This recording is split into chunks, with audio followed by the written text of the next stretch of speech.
आणि निम्मा देश जरी बांबू लावला तरी बांबूची किंमत कमी होणार नाही.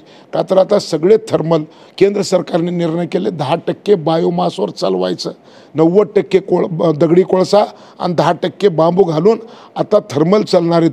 काही दिवसानंतर 100% थर्मल हे बांबूवर चालवावे लागतील. का तर जमिनीच्या पोटात झोपलेला कार्बन दगडी कोळशाच्या, डिझेलच्या आणि पेट्रोलच्या माध्यमातून तो झोपलेला आहे, तो काढून हवेमध्ये सोडणं म्हणजे मानवजातीवर अन्याय आहे. का तर आता 5,90,000 मेट्रिक टन CO2 म्हणजे कार्बन डायऑक्साईड दररोज हे लाईट आणि पंखे फिरवायच्या नादात 5,90,000 मेट्रिक टन कार्बन डायऑक्साईड हवेमध्ये सोडणं चालू आहे. एक मी उत्तर प्रदेशमध्ये NTPCच्या थर्मलला गेलो होतो, 18 लाख मेट्रिक टन वर्षाला CO2 सोडलं चाललंय. तुमचे माझी मुलं बाळ वाचतील.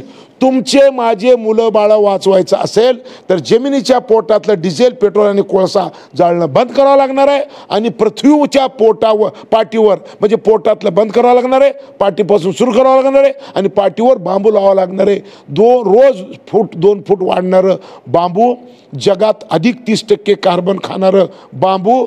जगात एक माणसाला 280 किलो ऑक्सिजन लागतं, बांबू 320 किलो ऑक्सिजन देतं. ही सगळी ह्याचं वैशिष्ट्य पाहता बांबूचं कॅलरिफिक व्हॅल्यू 4000 आहे, दगडी कोळशाचं कॅलरिफिक व्हॅल्यू 4000 आहे.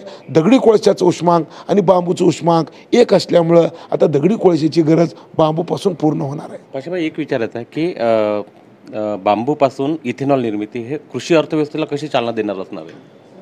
बघा, 1 हेक्टर ऊस लावलं तर 2 कोटी लिटर पाणी लागतं. 1 टन बांबू, 1 टन ऊस गाळलं तर 80 लिटर इथेनॉल निघतंय.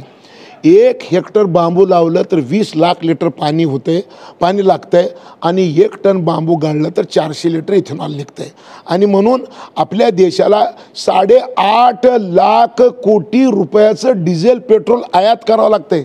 8.5 लाख कोटीच्या डिझेल, पेट्रोलच्या ऐवजी बांबूपासून इथेनॉल बनवून जर वाहनं चालवले तर आम्ही भविष्यामध्ये 8.5 लाख कोटी परकीय चलन वाचवायची क्षमता या देशातल्या शेतीमध्ये. का तर या देशातला सूर्यप्रकाश प्रचंड आहे, 3 ऋतू आहेत आणि म्हणून आपण सर्वाइव्ह होऊ शकतो. आणि कदाचित इराण, इराकमधून आपण जे आत्तापर्यंत डिझेल आणि पेट्रोल आणत होतो, कदाचित काही दिवसानंतर इराण, इराकला भारत सरकार डिझेल, पेट्रोल करेल. मी अमित शाह साहेब, केंद्रीय सहकार मंत्री